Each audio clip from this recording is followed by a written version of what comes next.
മുഖ്യമന്ത്രി പദത്തിനായി കണക്ക് നിരത്തി അവകാശവാദം ഉന്നയിക്കുകയാണ് നേതാക്കൾ. 63 പേരിൽ 46 പേരുടെ പിന്തുണ KC വേണുഗോപാൽ പക്ഷം അവകാശപ്പെടുന്നു. എന്നാൽ 35 പേരുടെ പിന്തുണയുണ്ടെന്ന് VD സതീശൻ വിഭാഗവും 28 പേരുടെ പിന്തുണയുണ്ടെന്ന് രമേശ് ചെന്നിത്തലയ്ക്കൊപ്പമുള്ളവരും പറയുന്നു. ഉചിതമായ തീരുമാനം ഹൈക്കമാൻഡ് കൈക്കൊള്ളുമെന്ന് KPCC അധ്യക്ഷൻ സണ്ണി ജോസഫ് പ്രതികരിച്ചു. പുതിയ നിയമസഭാ കക്ഷി യോഗം KPCC ഓഫീസിൽ ചേർന്നു.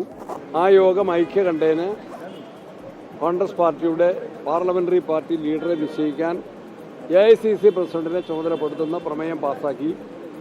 ആ പ്രമേയം KPCC പ്രസിഡന്റ് എന്ന നിലയിൽ ഞാൻ അവതരിപ്പിച്ചു. നിലവിലെ പ്രതിപക്ഷ നേതാവ് VD സതീശൻ ആ പ്രമേയത്തെ പിന്താങ്ങി. ഐക്യകണ്ഠേന ആ പ്രമേയം പാസായി.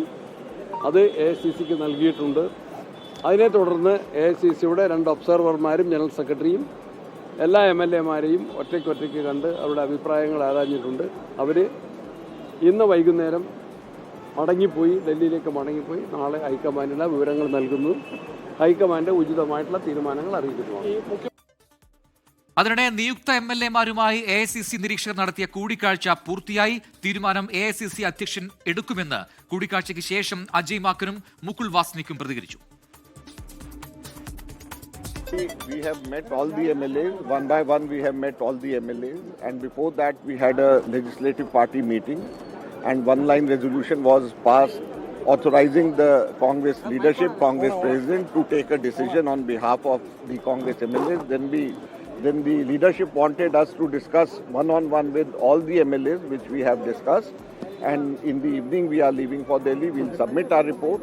And then we are hopeful that decision will be taken soon. The meeting went on very well. There was an atmosphere of jubilance.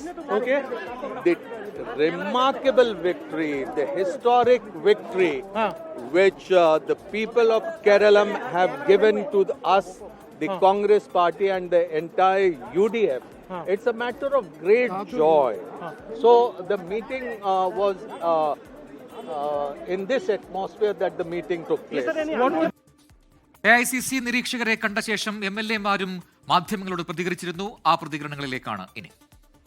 കേരളത്തിലെ നേതാക്കന്മാരുമായിട്ടുള്ള ചർച്ചകൾക്കൊടുവിൽ CLP ലീഡറെ സംബന്ധിച്ചിട്ടുള്ള തീരുമാനം കോൺഗ്രസിന്റെ ദേശീയ നേതൃത്വം അധികം വൈകാതെ തന്നെ കൈക്കൊള്ളും എന്നാണ് ഞങ്ങൾ മനസ്സിലാക്കുന്നത്. എല്ലാവരെയും വിശ്വാസത്തിലെടുത്ത് എല്ലാവരും സ്വീകാര്യമായ, എല്ലാവരും ഉൾക്കൊള്ളുന്ന, കാരണം ജനങ്ങൾ നൽകിയ വലിയ ഒരു വിജയമുണ്ട്.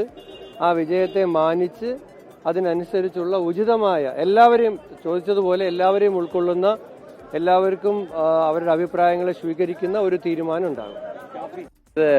നമുക്കറിയാലോ, കോൺഗ്രസ് പാർട്ടിയെ സംബന്ധിച്ചിടത്തോളം നേതാക്കന്മാരെ ഇഷ്ടപ്പെടുന്ന ഒട്ടേറെ പ്രവർത്തകരുണ്ടാവും. ആ പ്രവർത്തകരൊക്കെ അവരുടെ സ്നേഹപ്രകടനങ്ങൾ കാഴ്ചവെക്കുന്നുണ്ടാവും. അപ്പം അതിനെ അതാത് സെൻസിലെടുത്താൽ മതി. അതിനൊന്നും അത്ര വലിയ എന്താ പറയുക, മറ്റൊരു പ്രാധാന്യം കൊടുക്കേണ്ട. പ്രവർത്തകരുടെ വികാരമുണ്ടാവും. പ്രവർത്തകർ പല രീതിയിൽ കാഴ്ചപ്പാടുകൾ ഉള്ളവരുണ്ടാവും. അപ്പോൾ അങ്ങനെ കാഴ്ചപ്പാടുള്ളവർ അവരുടെ സ്നേഹപ്രകടനങ്ങൾ കാണിക്കുന്നുണ്ടാവും. ഞാൻ ഒരൊറ്റ പക്ഷത്തെ നിൽക്കുന്നുള്ളൂ. എൻ്റെ തീരുമാനവും എൻ്റെ പ്രവർത്തനവും അങ്ങനെ തന്നെയാണ്. അത് രാഹുൽ ഗാന്ധിയുടെ പക്ഷമാണ്, വേറൊരു പക്ഷമില്ല.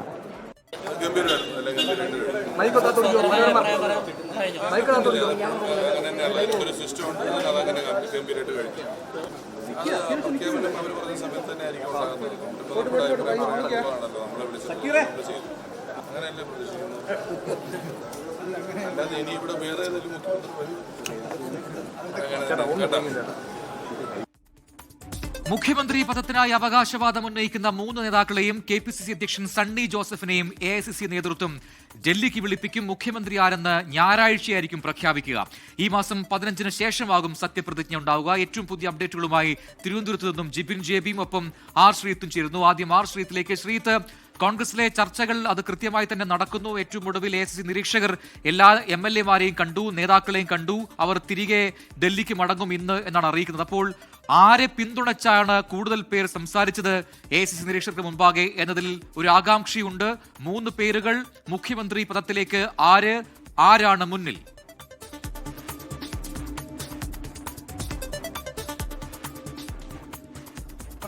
മൂന്ന് പ്രധാനപ്പെട്ട നേതാക്കളുടെയും ആളുകൾ 3 അവകാശവാദങ്ങളാണ് ഉന്നയിക്കുന്നത്. MLAമാരുമായുള്ള കൂടിക്കാഴ്ച കഴിഞ്ഞ് പുറത്തു വരുമ്പോൾ KC വേണുഗോപാലിനെ അനുകൂലിക്കുന്നവർ പറയുന്നത് 47 പേരുടെ പിന്തുണ തങ്ങൾക്കുണ്ടായിരുന്നു എന്നാണ്. വി ഡി സതീശൻ വിഭാഗത്തിന് 8 പേരുടെ പിന്തുണയുണ്ടായിരുന്നു. രമേശ് ചെന്നിത്തല പക്ഷത്തിന് 9 പേരുടെ പിന്തുണയുണ്ടായിരുന്നു. അതായത് കെ സി വേണുഗോപാലിനെ മുഖ്യമന്ത്രി സ്ഥാനത്തേക്ക് 47 പേർ നിർദ്ദേശിച്ചു. വി ഡി സതീശനെ 8 പേർ മാത്രം, രമേശ് ചെന്നിത്തലയെ 9 പേർ മാത്രം. ഇതാണ് കെ സി വേണുഗോപാലിനെ അനുകൂലിക്കുന്നവരുടെ കണക്ക്. എന്നാൽ രമേശ് ചെന്നിത്തല വിഭാഗം പറയുന്നത് മറ്റൊരു കണക്കാണ്. കെ സി വേണുഗോപാലിനെ 25 MLA-മാർ പിന്തുണച്ചപ്പോൾ 23 MLA-മാർ രമേശ് ചെന്നിത്തലയെ പിന്തുണച്ചു എന്നാണ് ചെന്നിത്തല ഗ്രൂപ്പിന്റെ അവകാശവാദം. വി ഡി വിഭാഗത്തിന് 8 പേരുടെ പിന്തുണ ഉണ്ടായിരുന്നുള്ളൂ എന്നും പറയുന്നു. ആ രണ്ട് കണക്കുകൾ തമ്മിൽ, അതായത് വി ഡി സതീശന് 8 പേരുടെ പിന്തുണ ഉണ്ടായിരുന്നു എന്ന കാര്യത്തിൽ കെ സി വേണുഗോപാലിനെ അനുകൂലിക്കുന്നവരും രമേശ് ചെന്നിത്തലയെ അനുകൂലിക്കുന്നവരും ഒരേ നിലപാടിലാണ്. എന്നാൽ രമേശ് ചെന്നിത്തല ചൂണ്ടിക്കാണിക്കുന്ന 7 പേർ നിഷ്പക്ഷ സമീപനം എടുത്തു എന്നുള്ളതാണ്. അതായത് രമേശ് ചെന്നിത്തല വിഭാഗത്തിന്റെ കണക്കനുസരിച്ച് കെ സി വേണുഗോപാലിന് 25 പേരും രമേശ് ചെന്നിത്തല 23 പേരും വി ഡി സതീശന് 8 പേരും നിഷ്പക്ഷരായി 7 പേരും നിലപാടെടുത്തു എന്നാണ്. എന്നാൽ വി ഡി സതീശൻ പക്ഷം പറയുന്നത് മറ്റൊരു കണക്കാണ്. 35 MLA-മാർ, അതായത് 63 MLA-മാരാണ് കോൺഗ്രസിനായി ജയിച്ചു വന്നത്. അവരിൽ 35 MLA-മാർ വി ഡി സതീശനെ പിന്തുണച്ചു എന്നാണ് വി ഡി സതീശൻ പക്ഷം അവകാശപ്പെടുന്നത്. ഇങ്ങനെ 3 വ്യത്യസ്ത തരം അവകാശവാദങ്ങളുണ്ട്. എങ്കിലും MLA-മാരുടെ പിന്തുണയിൽ മേൽക്കൈ AICC-യുടെ സംഘടനാ ചുമതല ജനറൽ സെക്രട്ടറി കെ സി വേണുഗോപാലിനാണ് എന്നാണ് പുറത്തുവരുന്ന സൂചനകളിൽ നിന്ന് നമുക്ക് മനസ്സിലാക്കാൻ കഴിയുന്നത്. ഏറ്റവും ഒടുവിൽ നമ്മൾ സംപ്രേഷണം ചെയ്ത അബിൻ വർക്കിയുടെ പ്രതികരണത്തിൽ അദ്ദേഹം നേരത്തെ രമേശ് ചെന്നിത്തല പക്ഷത്തിനൊപ്പം ഉറച്ചു നിന്ന ആളാണ്. അദ്ദേഹത്തിന്റെ പ്രതികരണത്തിൽ നിലപാട് മാറ്റത്തിന്റെ സൂചനകളുണ്ട്. താൻ വേറൊരു പക്ഷത്തുമല്ല, രാഹുൽ ഗാന്ധി പക്ഷത്താണ് എന്നാണ് അദ്ദേഹം പറയുന്നത്. അപ്പോൾ നേരത്തെ ഉറച്ച രമേശ് ചെന്നിത്തല വിഭാഗക്കാരനായിരുന്ന അബിൻ വാർക്കി ഇപ്പോൾ ഹൈക്കമാൻഡ് നിലപാടിനൊപ്പം എന്നുള്ളൊരു സമീപനം സ്വീകരിക്കുമ്പോൾ അദ്ദേഹത്തിൻ്റെയും നിലപാട് മാറ്റത്തിന്റെ സൂചനകളായി മാറും. അങ്ങനെ നിരവധി പേർ അങ്ങോട്ടും ഇങ്ങോട്ടും മാറിയതിന്റെ ഒരു മേൽക്കൈ കെ സി വേണുഗോപാലിന് അനുകൂലിക്കുന്നവർക്ക് ലഭിച്ചിട്ടുണ്ട്, കെ സി വേണുഗോപാലിന് ലഭിച്ചിട്ടുണ്ട് എന്നാണ് നമുക്ക് മനസ്സിലാക്കാൻ കഴിയുന്നത്. എന്തായാലും MLA-മാരുമായുള്ള കൂടിക്കാഴ്ച കഴിഞ്ഞു, പ്രധാനപ്പെട്ട നേതാക്കളുമായുള്ള കൂടിക്കാഴ്ച കഴിഞ്ഞു. ഇപ്പോൾ ഞാൻ നിൽക്കുന്ന തിരുവനന്തപുരത്തെ വിവാന്ത ഹോട്ടലിൽ ഘടകകക്ഷികളുമായുള്ള കൂടിക്കാഴ്ചയാണ് ഇപ്പോൾ AICC നിരീക്ഷകരായ അജയ് മാക്കനും മുകുൾ വാസ്റ്റിക്കും നടത്തുന്നത്. കൂടിക്കാഴ്ചയ്ക്കായി RSPയുടെ MP NK പ്രേമേന്ദ്രനും മറ്റു നേതാക്കളും എത്തി. CMPയുടെ ജനറൽ സെക്രട്ടറിയും തിരുവനന്തപുരത്തെ നിയുക്ത MLA-യുമായ CP ജോണും എത്തിക്കഴിഞ്ഞു. ശ്രീത്ത്, ഒരു പ്രധാനപ്പെട്ട കാര്യമുണ്ട്. ഇതിപ്പോൾ പാർട്ടി കോൺഗ്രസ് ആണ്. ഗ്രൂപ്പ് പോരും നേതാക്കൾക്ക് വേണ്ടിയുള്ള മുറവിളികളൊക്കെ കഴിഞ്ഞ കുറേ കാലങ്ങളായി ആ പാർട്ടിയിൽ ഉള്ളതുമാണ്. ഇതിപ്പോൾ കോൺഗ്രസ് ഹൈക്കമാൻഡ് അന്തിമമായ ഒരു പേര് പറയും. അതിൽ നിരീക്ഷകർ പറയുന്ന പേരുകൾ പരിഗണിച്ചായിരിക്കും ഒരു പേരിലേക്ക്, ഒറ്റപ്പേരിലേക്ക് ഹൈക്കമാൻഡ് എത്തുക. അങ്ങനെ ആ ഒരു പ്രഖ്യാപനം ഉണ്ടാകുമ്പോൾ ഈ പ്രശ്നങ്ങൾ, അല്ലെങ്കിൽ ഇപ്പോഴുള്ള ഈ മുറവിളികളും അവകാശവാദങ്ങളും പൂർണ്ണമായും അവസാനിക്കുമെന്ന് കരുതാൻ കഴിയുമോ? അതിനുശേഷവും അസ്വാരസ്യങ്ങൾ പാർട്ടിയിലുണ്ടാകുമോ? പ്രജിൻ, സ്വാഭാവികമായും കോൺഗ്രസ് ആയതുകൊണ്ട് ചില പൊട്ടിത്തെറികളും നാടകീയ രംഗങ്ങളും ഒക്കെ നമുക്ക് പ്രതീക്ഷിക്കാം. എങ്കിലും ഹൈക്കമാൻഡ് ഇത്രയും ഉയർന്ന ഭൂരിപക്ഷത്തിൽ ജയിച്ച ഒരു ഘട്ടത്തിൽ ഒരു തരത്തിലുള്ള സമ്മർദ്ദങ്ങൾക്കും വിലപേശലുകൾക്കും അനുവദിക്കാൻ സാധ്യതയില്ല. ചെറിയൊരു ഭൂരിപക്ഷത്തിലായിരുന്നു സർക്കാർ വന്നിരുന്നതെങ്കിൽ ഈ നേതാക്കന്മാരുടെ സമ്മർദ്ദത്തിനൊക്കെ ഒരു സാധ്യതയുണ്ടായിരുന്നു.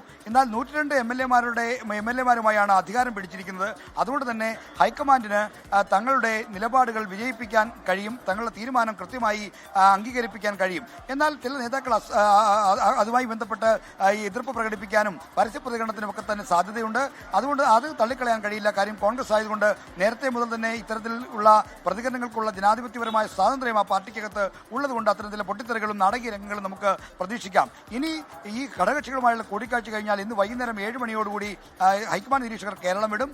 നാളെ കോൺഗ്രസ് ആസ്ഥാനത്ത് ഈ ഹൈക്കമാൻഡ് നിരീക്ഷകർ യോഗം ചേർന്ന ശേഷമായിരിക്കും റിപ്പോർട്ട് AICC-ക്ക് കൈമാറുക. ഈ റിപ്പോർട്ടിന്റെ അടിസ്ഥാനത്തിലായിരിക്കും ഹൈക്കമാൻഡ് തീരുമാനമെടുക്കുക. അതിനു മുമ്പ് കേരളത്തിലുള്ള മുഖ്യമന്ത്രി സ്ഥാനാർത്ഥികളായ രമേശ് ചെന്നിത്തലയെയും വി ഡി സതീശനെയും കെ സി വേണുഗോപാലിനെയും ഒപ്പം KPCC അധ്യക്ഷൻ സണ്ണി ജോസഫിനെയും ഡൽഹിക്ക് വിളിപ്പിക്കുകയും ചെയ്യും.